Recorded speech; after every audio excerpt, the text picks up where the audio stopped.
যে কালেমা পড়বে আল্লাহ তাকে জান্নাত দান করবেন, বলেন সুবহানাল্লাহ। এবার বলেন ছোট আর বড় শিরিক মিলিয়ে একটা উম্মত দ্বারা কতগুলো শিরিক সংগঠিত হতে পারে? ছোট শিরিক কতগুলা, বড় শিরিক কতগুলা বলেন? ছোট শিরিক কতগুলো, বড় শিরিক কতগুলো, একজন বলেন। ছোট শিরিক কতগুলো, বড় শিরিক কতগুলো, একজন ব্যক্তি বলেন। একজন ব্যক্তি এখানে উপস্থিত বলতে পারেন না। দেখেন, একজন ব্যক্তি উপস্থিত বলতে পারেন না।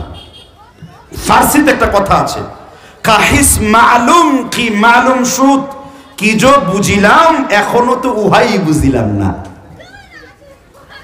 একটা মানুষ তারা ইমাম আব্দুল ওয়াহাব নাজদি কিতাব ও তাওহীদ, মনে রাখবেন কিছু কিছু কিতাবের ওজন অনেক বেশি। আমি যত ছোট ছিলাম তখন তত বেশি লাফালাফি করতাম, আর এখন যত বড়দের বই পড়ছি তখন আমি ঠান্ডা হয়ে গেছি। কথাটি বুঝতে পেরেছেন কিনা? ইমাম আব্দুল ওয়াহাব নাজদি বলেছেন রাহিমাহুল্লাহ, কিতাব ও তাওহীদের অনেকগুলো ব্যাখ্যা আছে, এটা অনেক কঠিন উচ্চতর একটা কিতাব। একটা মানুষ বড় এবং ছোট মিলিয়ে মোট 51 ধরনের শিরিক সংগঠিত হয়। কয় ধরনের? এর মধ্যে 36টি হলো বড় শিরক, বাকিগুলো 14 থেকে 16টি হলো ছোট শিরক। এই প্রত্যেকটা শিরক সম্পর্কে আমাদের জ্ঞান অর্জন করা প্রয়োজন, প্রত্যেকটা শিরক। কথা কি বুঝতে পেরেছেন কিনা? যেমন ধরেন একটা কমন দেয়, কেউ কাউকে মহাব্বত করে, এটা কি হালাল না হারাম? আচ্ছা, মহাব্বতের সূত্র কি? রাসূল বলে দিয়েছেন, আবু দাউদের হাদিস, নাসাইর হাদিস, মুসনাদ আবু ইয়ালা নাসিরউদ্দিন আলবানী রাহিমাহুল্লাহ, তিনি তার বিখ্যাত কিতাব সিফাতুস সালাতুন নবী এই গ্রন্থের মধ্যে 4th খণ্ডে 48 পৃষ্ঠায় তিনি হাদিসটি আলোচনা করেছেন। মানুষের ভালোবাসার সীমারেখা কি? আল্লাহ বলেছেন, আহাব্বা লিল্লাহি তাআলা, তোমরা কাউকে ভালোবাসো একমাত্র আল্লাহর জন্য। কার জন্য? ও আবগাদা লিল্লাহি তাআলা, কাউকে ঘৃণা করো একমাত্র কার জন্য? ওয়া মানআ লিল্লাহি তাআলা, কাউকে কোনো কিছু দান করো একমাত্র কার জন্য? এখন আপনি যখন কোনো মেয়েকে ভালোবাসার কথা বলেন, এটা শরীয়তের দৃষ্টিতে ভালোবাসা নয়, ঠিক না ঠিক? কারণ মুমিনগণকে ভালো একমাত্র বাসতে হবে। মুমিনকে আল্লাহ বলেছেন একমাত্র সবথেকে কঠিন ভাবে কাকে ভালোবাসবেন। এই ভালোবাসার শব্দ একটা যুবক একটা যুবতীকে বলে জান, কি বলে? জান, আছে না নাই? এই শব্দ ফেসবুকে দেওয়া হয়, জান বলে সম্বোধন করে। আস্তাগফিরুল্লাহ, মাআযাল্লাহ। মূর্তি পূজার আকীদার সাথে তোর আকীদার কোনো পার্থক্য নাই। কারণ একমাত্র জান, একমাত্র প্রাণ, একমাত্র কুরবানি কার জন্য? আল্লাহ কোরআন কারীমে সূরা আনআমে আলোচনা করেছেন, কুল ইন্না সলাতি ওয়া নুসুকি ওয়া মাহইয়ায়া ওয়া মামাতি লিল্লাহি রাব্বিল আলামিন। নবী আপনি বলুন, আমি আল্লাহর জন্য নামাজ, আমি আল্লাহর জন্য তোমার জীবন, আমি আল্লাহর জন্য তোমার মরণ, আমি আল্লাহর জন্য তোমার কুরবানি। আমার জীবন, আমার মরণ, আমার কুরবানি কার জন্য? জুড়ে বলেন। আল্লাহর জন্য। আপনাদেরকে আল্লাহ তাআলার কথা বুলন্দ করে বলতে কি কষ্ট লাগে? এই তো 3 দিন আগে নির্বাচন গিয়েছে, আমার নেতার চরিত্র ফুলের মতন পবিত্র, নামাজ না এক ওয়াক্ত খুব নাতা করেছেন, কোথায় আল্লাহর নাম উচ্চারণ করতে হবে আল্লাহর গোলামের মতন, ঠিক না ঠিক? জোরে বলেন। তাহলে আপনার জীবন, আপনার মরণ কার জন্য? আরো জোরে বলেন, কার জন্য? এবার ভালোবাসার আয়াত আপনাদেরকে শিখিয়ে দেব। হাফেজ যারা রয়েছেন নোট করেন, আলেম যারা রয়েছেন হৃদয়ের মধ্যে রাখেন। খুতবার মিম্বারের যুবকদেরকে আল্লাহ পর্যন্ত আল্লাহকে চেনার রাস্তা আপনি চিনিয়ে দেবেন। আমি যুবকদেরকে ভালোবাসার আয়াত উপহার দিচ্ছি। কোরআন কারীমে আল্লাহ রাব্বুল আলামিন আলোচনা করেছেন সূরাতুল বাকারার 165 নাম্বার আয়াত। কত নাম্বার আয়াত? সূরা বাকারা কত নাম্বার আয়াত?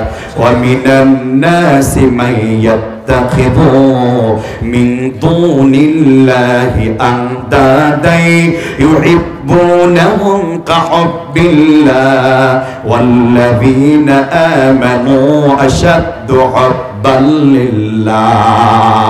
সুবহানাল্লাহ বলেন। আল্লাহ বলেন, মিনান নাসি মাইয়াত্তাখিযু মিন দুনিল্লাহি আনদাদাই ইউহিব্বুনাহুম কাহুব্বিল্লাহ। আল্লাহর মতোই কাউকে ভালোবাসো না। ওয়াল্লাযীনা আমানু আশাদ্দু হুব্বান লিল্লাহ, একজন ঈমানদার কঠিনভাবে আল্লাহকেই শুধু ভালোবাসবে। ঠিক না ঠিক জোরে বলেন। আপনি কঠিনভাবে কাকে ভালোবাসবেন? যেই মেয়ের জন্য নামাজ পরিত্যাগ করেছো, যেই মেয়ের জন্য নফসের গোলামি করেছো, যেই মেয়ের জন্য জেনা করেছো, যেই মেয়ের জন্য রুম ডেট করেছো, যেই মেয়ের জন্য ঘরের মধ্যে ডেট করেছো, তুমি ওই মেয়েকে আল্লাহর চাইতে বেশি প্রাধান্য দিয়েছো। এই জন্য ইমামে আব্দুল ওয়াহাব নাজদি বলেছেন, মক্কার মূর্তির পূজাগুলো সরানো গিয়েছে, কিন্তু আমাদের কলবের মধ্যে হাজার মূর্তি বসে আছে, এইটা আমরা সরাতে পারি নাই। কারণ আমার দেশের আলেমরা এই ব্যাপারে মানুষকে সতর্ক করে না। এই জন্য এই মহব্বতের শিরক এটা মারাত্মক পর্যায়ের। মহব্বতের শিরক এটা কোন পর্যায়ের? আর আইতা মানিত্তাখাযা ইলাহাহু হাওয়া, নবী আপনি দেখবেন অনেকেই তার নফসকে আল্লাহর উপর গ্রহণ করেছে। আমার এই বক্তব্য যদি কোনো যুবকের কানে পৌঁছে, পর্দার অন্তরালে যদি কোনো মায়ের কানে পৌঁছে, কোনো বোনের কানে পৌঁছে, যে ইউনিভার্সিটিতে পড়ালেখা করে, যত প্রেম করেছো, ভালোবাসা করেছো, অবৈধ ছেলেদের সাথে নিজের জীবন যৌবনকে নষ্ট করেছো, এখন তুমি তওবা করে ফিরে এসো, না হলে মনে রেখো এই গুনাহ তোমাকে এক সময়ে শিরকের দিকে ঠেলে নিয়ে যাবে। ঠিক না ঠিক ঠেলে বলে। এখন আসেন বৈধ কি? স্ত্রীর সাথে আপনি যেটা করেন ওইটা হলো ভালোবাসা, আর আপনার গার্লফ্রেন্ডের সাথে সেটা করেন এটা হলো ইশক। ইশক হলো অপবিত্র। ইশক হলো কি? অপবিত্র, নাজায়েজ। আর স্ত্রী যখন তার স্বামীকে ঢেকে ফেলে, কোরআনের সুন্দরতম একটি সূরা, সূরা আত-তাহরিমে আল্লাহ আলোচনা করেছেন, রাতের অন্ধকারে মহাব্বতের লেপ বা কম্বল চাদর দিয়ে স্বামী যখন তার স্ত্রীকে ঢেকে ফেলে, মাওয়াদ্দাতাও ওয়া রাহমা, আল্লাহর আকাশ থেকে ওই স্বামী স্ত্রীর মধ্যে আল্লাহর রহমত বৃদ্ধি করে দেন। সুবহানাল্লাহ। কে রহমত বৃদ্ধি করেন? আল্লাহ। তাহলে শিরক থেকে এখনই আমাদের বের হয়ে আসতে হবে। গাছ নষ্ট হচ্ছে, জুতা ঝুলিয়ে রাখছে, ফসল নষ্ট হচ্ছে, একটা কাকতারুয়া মূর্তি ওর বাপের মূর্তি কে রাখছে, কিছু হলেই ঘরের মধ্যে পীরের মূর্তি, নেতার মূর্তি, নেত্রীর মূর্তি, তোর বাপের মূর্তি ঘরের মধ্যে রেখে দিয়েছে। তোমার কানে কি হাদিস পৌঁছেনি আমার নবীজির, ইন্না শাদ্দান নাসি আযাবান ইনদাল্লাহিল মুসাফফিরুন, সবথেকে বেশি কবরের আযাব দেওয়া হবে ওই ব্যক্তিকে যে ছবি কিংবা মূর্তি প্রস্তুত করে। হ্যাঁ, আপনার প্রয়োজনীয় ছবি ওয়াটসঅ্যাপে ঝুলিয়ে রাখুন, ওয়াটসঅ্যাপের ভিতরে রাখেন, ভোটার আইডি কার্ড, রেজিস্ট্রেশন, কিংবা আপনি বিদেশ যাবেন, পাসপোর্ট ইস্যুতে আপনার ছবি লাগবে, সেটা আপনি একটা সেফ জায়গায়, স্পেশাল জায়গায়, পার্টিকুলার ফিক্সড একটি জায়গায় আপনি ভরে রাখবেন। কিন্তু আপনি শিরকের প্রদর্শনী করছেন। আপনি, আপনার কাছে কি রাসূলের হাদিস পৌঁছেনি, লা তাদখুলুল মালাক কালবুন ওয়ালা তুসাফির, ওই ঘরের মধ্যে মালাক প্রবেশ করে না যেই ঘরে কুকুর কিংবা কোনো প্রাণীর ছবি রাখে। আর এখন তো আপনার ঢাকার আশেপাশে, আগে তো মানুষের কিস দিতে, এখন কুত্তারে কিস দিয়ে দিতে মুখ না পাক করে ফেলে। 14 পথের সাবান দিয়ে কুত্তারে গোসল করায়। ঠিক না ঠিক? যাদেরকে আদর্শ মানা হয় তাদের কাছে নামাজ রোজা না পাওয়া গেল ড্রয়িং রুম, বেডরুমে একটা যন্ত্র কুত্তা পাওয়া যায়। ঠিক না ঠিক? এগুলো হলো হাদিস অবমাননা করার একটি পায়তারা, যা ওই যে পশ্চিমাদেরকে অনুসরণ করে। ওই যে রাসূল বলেছেন যে শিবরন বিশিবরিন যিরাআন বিযিরাইন, গজে গজে, বিগতে আমার উম্মতেরা মুশরিকদের সাথে অনুসরণ করে চলবে। এই ব্যাপারে কঠিন একটা ফতোয়া দিয়েছেন। ফতোয়াটা শোনায় দেব। আমি আপনার পাশের বাড়ির কোনো ছোটখাটো মৌলবীর ফতোয়া শোনাবো না, আমার মতো এরকম হাইব্রিড মুফতি সাহেবের ফতোয়া শোনাবো না। আমি ফতোয়া শোনাবো হুযায়ফা রাদিয়াল্লাহু আন। কার ফতোয়া? হুযায়ফাকে কি আপনি চিনেন? তিনি কে? হুযায়ফা ইনি কে ছিলেন? অনেক মুরব্বীরা এসেছেন, এই সাহাবার নামও বলতে পারে না, কিন্তু সিনেমার নায়ক নায়িকার নাম শুদ্ধ গোষ্ঠী শুদ্ধ বলে দিতে পারে। কি ধরনের কপাল আমরা এই সাহাবীর নাম জানি না। এবার শুনবেন ফতোয়াটি। কই হুজুর এই ফতোয়া কোথায় আছে? বাংলা অ্যাপসে দলিল দেই আগে। আপনি খুলবেন হাদিস সম্ভার, আব্দুল হামিদ ফাইজি আল মাদানী আকরামাহুল্লাহ হাফিজাহুল্লাহ। হুজুর বাংলা আমরা মানি না, তাহলে আরবি অ্যাপস তোরাস থেকে খুলুন। হাদিসের কিতাব মুসনাদ বাজ্জার, মুসনাদ আবু ইয়ালা, তারপরে আছে সহিহুল জামে 1045 নম্বর হাদিস। এখানে ফতোয়া দিয়েছেন হুযায়ফা রাদিয়াল্লাহু আন যে শেষ দিকে আমার উম্মতের মুসলমানেরা, রাসূলের উম্মতরা শিরক করতে করতে, মানে মুশরিকদের অনুকরণ করতে করতে এমন হবে, তারা যদি শুকনা পায়খানা ভক্ষণ করে তারা তাদের সাথে শুকনা পায়খানা ভক্ষণ করবে, তারা যদি নরম পায়খানা ভক্ষণ করে তারা তাদের সাথে মিলে নরম পায়খানা ভক্ষণ করবে, বলেছেন বক্তা হুযায়ফা রাদিয়াল্লাহু আনহু। কি করেছেন না আপনারা? ইহুদি খ্রিস্টানরা যেইভাবে চুল রাখে আমার যুবকরা ওইভাবে রাখে। ইহুদি খ্রিস্টানরা যেইভাবে খাওয়া দাওয়া করে আপনার ঘরে ওইভাবে খাওয়া দাওয়া হয়।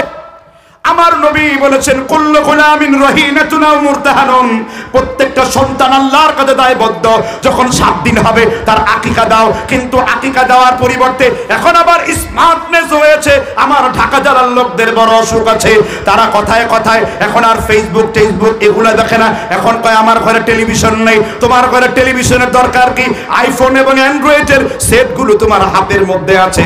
তোমার বাচ্চারা সারাদিন রিলস এবং ইনশর্ট ভিডিওর মধ্যে সারাদিন এই নাফরমানি গুলা দেখে। ঠিক না ভাই? ঠিক, খুব তো ঠিক ঠিক বলতেছেন, কিন্তু ইলমকে আমলে পরিণত কয়দিন করেন আপনি? আপনার মা আপনার বোন যখন প্রগতিবাদ কাফেরদের ধোয়া তুলে বলে happy delivery day to you, happy delivery day to you, তখন আপনার ঈমান থাকে কোথায়? আপনি কিসের বার্থডে পার্টি পালন করেন? সব এগুলো কাফের মুশরিকদের চক্রান্ত, তাদের থেকে শিক্ষা। ঠিক না ভাই? ঠিক। আপনি ওই ইহুদিদের বিরুদ্ধে বড় বড় আওয়াজ তুলেন, 3.5 হাত পর্যন্ত ইহুদি মুক্ত করতে পারলেন না। এই জন্য আমরা বলছি যেই পর্যন্ত ইহুদিদের সাথে আমরা জয়লাভ করতে পারবো না, যেই পর্যন্ত মুসলমানগণ তার ঈমান এবং আমলে তরাক্কি না করবে। যেমন রাসূল সাল্লাল্লাহু আলাইহি সাল্লাম তিনি স্পষ্ট করে বলেছেন মান তাশাব্বাহা বিকাউমিন ফাহুয়া মিনহুম, যে ব্যক্তি অন্য কোন জাতির সাদৃশ্যতা অবলম্বন করে তাদের সাথে জাহান্নামের মধ্যে থাকবে। আপনারা বলতে পারেন হুজুর আমি এই পর্যন্ত যতগুলো কথা বলেছি নিজের থেকে একটি কথাও বলিনি। আমি হয় সালাফদের কিতাব থেকে পড়েছি, না হয় হাদিস বলেছি, না সাহাবীর ফতোয়া দিয়েছি, না কোরআনের আয়াত পড়েছি, না হয় রাসূলের সহিহ সনদে বিশুদ্ধ হাদিস বলেছি। তাহলে অধ্যকার আলোচনা পর্যন্ত কি বুঝলেন? আলোচনার জন্য চিল্লায়া বাংলা আওয়াজের দরকার নাই। হাদিসের দলিলের মাইর যে কত মাইর এটা আপনারা বুঝতে শুরু করেছেন। ঠিক না ভাই? ঠিক। এত শিরক, জঘন্য শিরক, হাসির চলে শিরিক করে।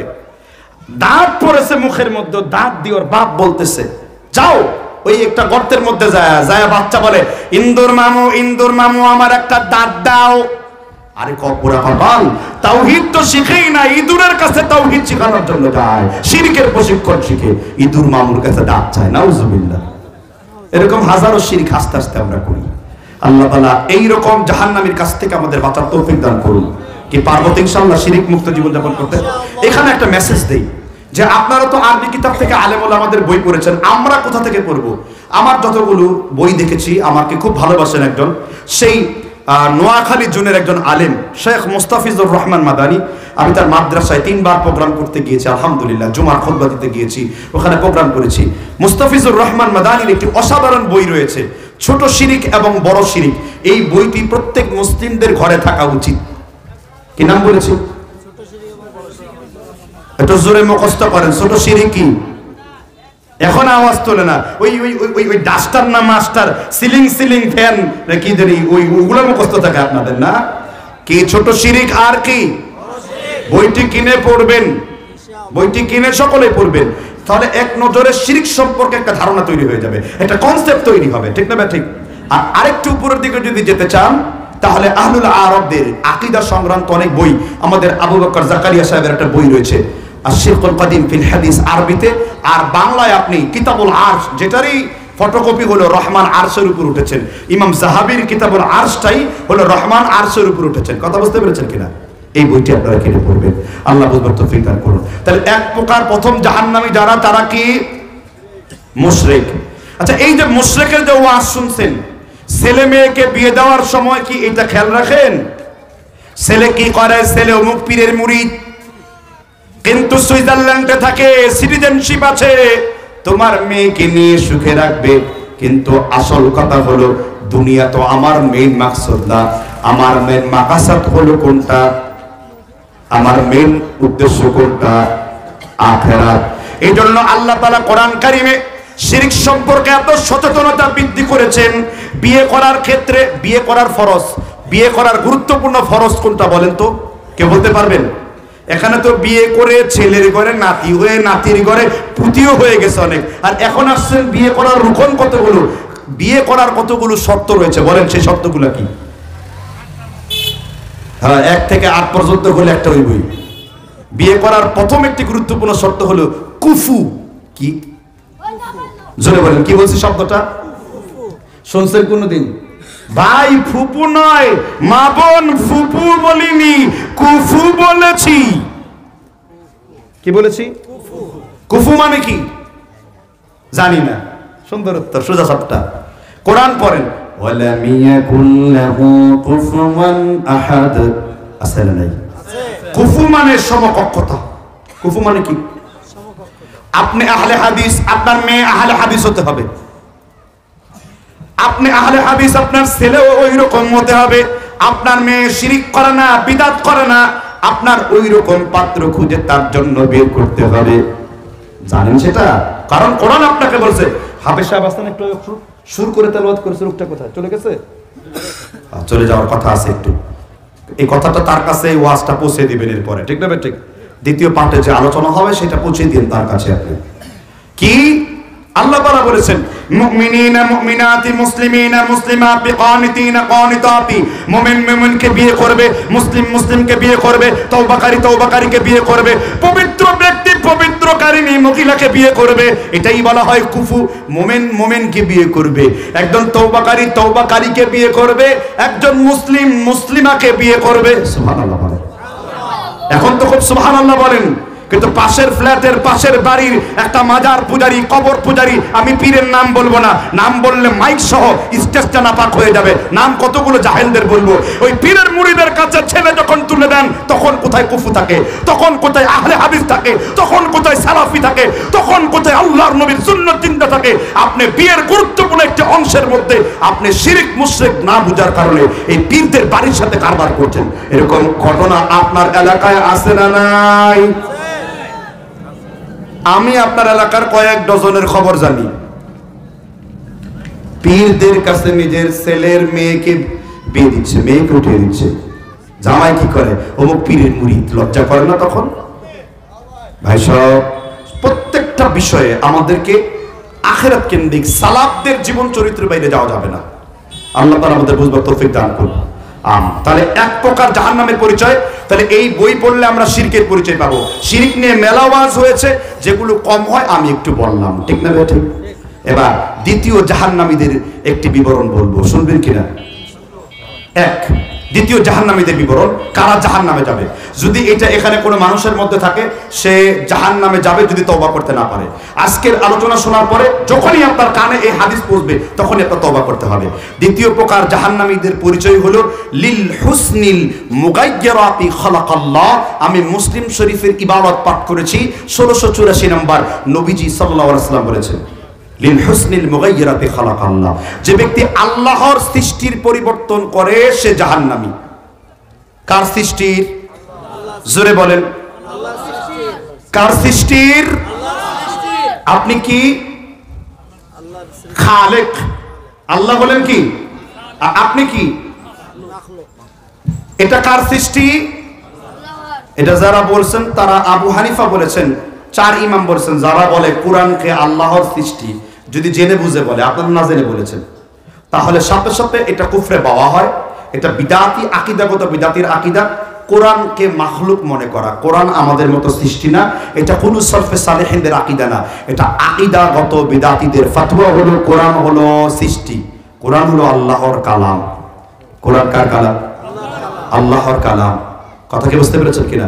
কোনদিন কোরআনকে আল্লাহর সৃষ্টি বলবেন না, কোনদিন কোরআনকে আল্লাহর কি? তাহলে হাদিস বলছে কি? লিল হুসনিল মুগায়্যিরাতি খালাকাল্লাহ।